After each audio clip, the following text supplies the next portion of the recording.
চট্টগ্রাম ৬ আসনের সাবেক সংসদ সদস্য ও আওয়ামী লীগ নেতা ফজলে করিম চৌধুরীকে চট্টগ্রাম কেন্দ্রীয় কারাগার থেকে আদালতে আনা হয়েছে। এই বিষয়ে বিস্তারিত জানাতে আমাদের সাথে যুক্ত হচ্ছেন সহকর্মী নয়ন বড়ুয়া জয়। জয়, ফজলে করিম চৌধুরীকে কোন মামলায় কোর্টে তোলা হয়েছে, সবশেষ কি তথ্য আছে আপনার কাছে, বিস্তারিত জানাবেন।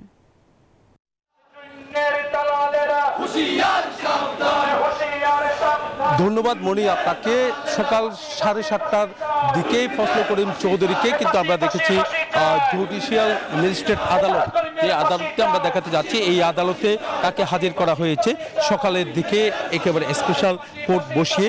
সেখানে মনিরিয়া তাবলিগের যে আবাদতখানা ছিল সেই আবাদতখানা ভাঙচুর সহ বিভিন্ন মামলায় কিন্তু তাকে হাজির করা হয়েছে। সেখানে দুদিনের রিমান্ড মঞ্জুর করেছে ফজলে করিম চৌধুরী। একই সাথে হত্যা মামলায় যে ছাত্রদের আন্দোলনে ওই সময় কিন্তু আসলে রাউজান সহ বিভিন্ন জায়গায়, চকবাজার থানা সহ আরো কয়েকটি জায়গায় কিন্তু হত্যা মামলা দায়ের হয়েছে। সেই দুটি হত্যা মামলায় তাকে আরেকটি আদালতে কিন্তু হাজির করা হয়েছিল।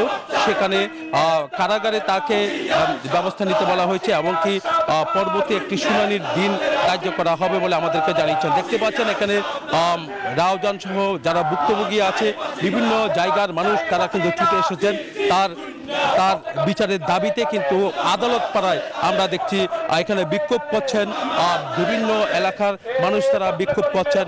এখানে যারা বাসিন্দারা আছেন তাদের সাথে আমরা কথা বলতে যাচ্ছি। ফজলে করিমকে আদালতে হাজির করা হয়েছে, আপনাদের অবস্থান কেন? আমাদের সুস্পষ্ট অবস্থান, চট্টগ্রামের কুখ্যাত রাজাকার সন্ত্রাসীদের গডফাদার স্বঘোষিত এমপি ফজলে করিম জুন্নাকে কেন ব্রাহ্মণবাড়িয়া থেকে হেলিকপ্টারে আনা হলো? ফজলে করিম জুন্নাকে কেন ভোর সকাল 6টায় আদালতে আনা হলো? এখন কি দেশে মার্শাল চলতেছে? প্রশাসনের জবাব চাই। ফজলে করিম রাউজানের সহ সমগ্র চট্টগ্রামের দাবি। এই কেন্দ্রীয় ছাত্রদলের সহ সম্পাদক নুরুল আলম নুরু, হাশেম মুতা সহ হত্যাকারীর গডফাদার ফজলে করিম জুন্নার যতক্ষণ পর্যন্ত ফাঁসি না হবে ততক্ষণ পর্যন্ত চট্টগ্রাম কলঙ্ক মুক্ত হবে না। এই ছিল আমার এখানকার সর্বশেষ। ফিরে যাচ্ছি স্টুডিওতে মনির কাছে। জয়, আপনাকে ধন্যবাদ।